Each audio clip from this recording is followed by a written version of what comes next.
Ah, you wish to understand the Liber Necris? How quaint. This tome, a gateway to immortality, speaks of Nagash's dark reign and the mortuary cult's forbidden rites. But beware, mortal. Knowledge here is a double-edged sword. Seek it only if you dare face the price of eternity. The tale of my kind finds its roots many thousands of years ago, before the coming of the man-god Sigmar and the founding of his empire in a land far to the south, beyond the petty kingdoms of border princes and the ancient hold of Karak Azul. Referred to as Ta Uritharhain by the Asur and Grimaz Angkor by the Dawi, the so-called scholars of Sigmar's realm reference this distant land only as the kingdom of the dead. If death truly has been defeated by the likes of my kind, which mark you, it most certainly has been.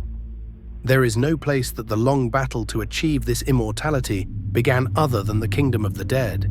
There is an amusing irony in this, for this land was the cradle of human civilization, and its true name was, and is, Nehekhara. Not many can speak of Nehekhara with authority. Few mortals have reached that now desolate land, and of those that have, fewer still have returned to tell the tale of their travels. There is only one mortal that I know of who has walked the length and breadth of Nehekhara and has returned to speak of it. He was reviled by his own people as a heretic and madman upon his return. Such is the predictable stupidity of mortal men, unable to see the rare visionary standing amongst them like an unheeded shepherd surrounded by a mindless flock. The visionary of whom I speak was an Arabian prince by the name of Abdul ben Rashid, ben Musad, ben Osman, the great sheikh of lost Bel Aliad, son of the shifting sands and lord of the Malaluk desert. He alone beheld what no other mortal had for millennia before even the birth of the man-god Sigmar. Driven by the cruel passion of his curiosity and the pitiless momentum of destiny, Abdul ben Rashid wandered the lands of ancient Nehekhara for 8 long years, recording all he saw within the masterpiece that he could not bring himself to name, but which history has named the Book of the Dead. It is to the few surviving copies of this great poem in blank verse that the scholars of the old world owe their hazy knowledge of ancient Nehekhara. When they broke down the door, they found only his purple-faced corpse. His body was said to have been so chill to the touch that it burned the hands of those who tried to lift it. Terrified by these events and ignorant of the great value of Ben Rashid's work, the Caliph of the eastern city of Kasabar ordered all copies of the prince's book to be found and burned. Fortunately for history and seekers of wisdom, the Caliph was not successful in his destructive ignorance. Copies survived in the private collections of nobles, too ignorant to realize the identity or worth of the book they owned.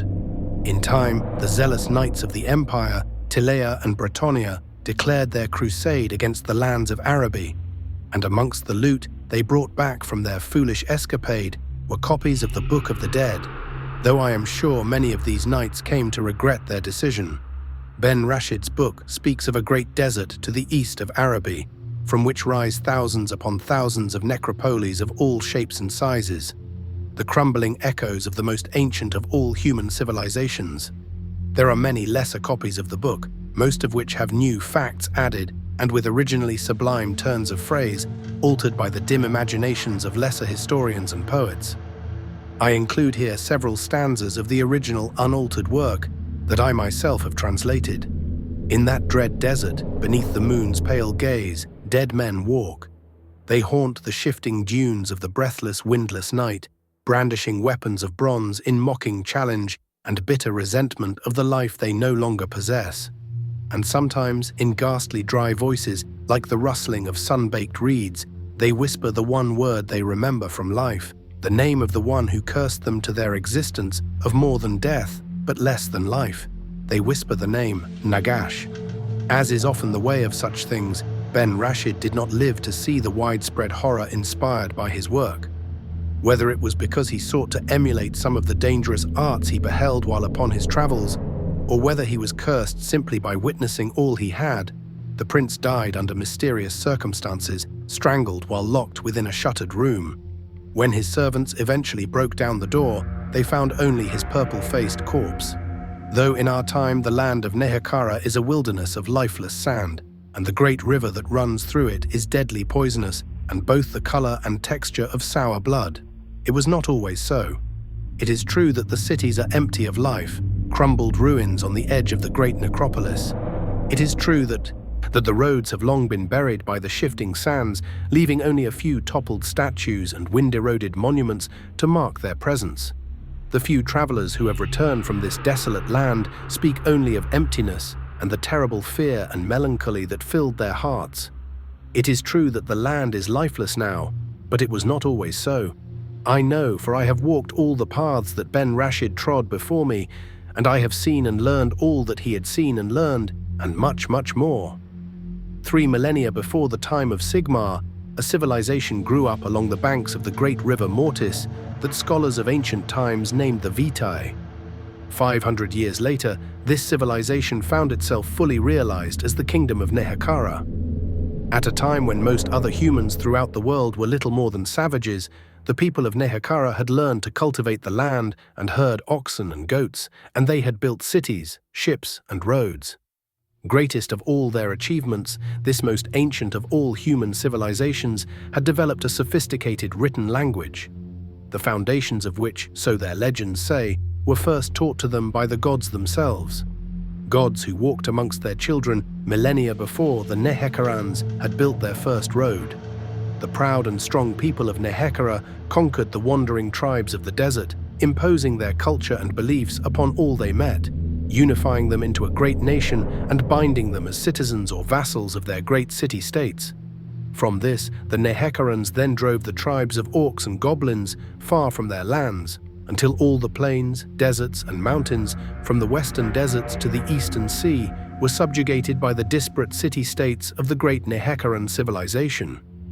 At the very height of their powers, the influence of the Nehekharan rulers stretched from the steaming jungles of the Southlands, up along the coastline of the Bitter Sea, and around the much-fabled Dragon Isles, across the dark lands through the World's Edge Mountains to cover all the Badlands and the region now called the Border Principalities, and as far north as Sylvania. To the west, the Nehekharans controlled or else had frequent access to settlements across all of the lands of Araby, Tilea, Estalia, and Bretonia as far as the mutable borders of the Lauren Forest. Never has there been one human civilization as wide-ranging and pervasive as that of ancient Nehekhara. Not even, or so I believe, the greatest empire of the distant Orient, ruled over by the Dragon Emperor who sits upon the jade throne of Grand Cathay. Just as it remains to this day, the greatest by far of all the ancient cities of Nehekhara was Eternal Khemri. And it was the first recorded king of this great city, Setra, called the Imperishable, who defeated the monarchs of the other city-states and brought all Nehekhara under his rule and the dominion of Khemri. There are countless temples, palaces, and necropoles scattered throughout Nehekhara that mention King Setra, both praising and condemning him in equal measure. He was, by every account, a great warrior and masterful general, a leader without peer in his time, though also a bloody-handed tyrant to all who dared question his rule. Setra was also a vain and bitter man, despising his own mortality and the fact that despite all his mighty victories and temporal power, death would one day rob him of everything he had won. So it was that Setra embarked upon his greatest and lifelong campaign. One I think aptly demonstrates the fundamental terror of all humans since the dawn of time. In his pride and arrogance, Setra vowed that death would never claim him or his works, and he ordered his priests to find a way to ensure his immortality upon this plane of existence. For Setra saw no good reason to leave it and cared nothing for an afterlife in some spirit realm where he would be subservient to the gods and their servants. An understandable desire if ever there was one. The priests of Nehekhara were much more than the pale and brutal priests of Sigmar's empire in this age. They were the holders of secrets passed on to humanity by ancient, and I believe now long-dead gods. They were holy men, alchemists and sorcerers, masterful physicians, surgeons, apothecaries, and demonologists, able to bind minor demons, or jinn as the Nehekharan priests called them. At Setra's command, the ancient priests of Nehekhara bent all their considerable skills to the task their king had set them. For decades, they experimented with flesh-preserving compounds of chemical and magic. and also communion and interrogation of jinn, and, or so it is said, the gods themselves. Throughout these years, the priests of Khemri uncovered many secrets and made many great advances in alchemy and the delaying of time's ravages. Ultimately, the greatest secret of them all, that of immortality, remained ever just beyond their grasp.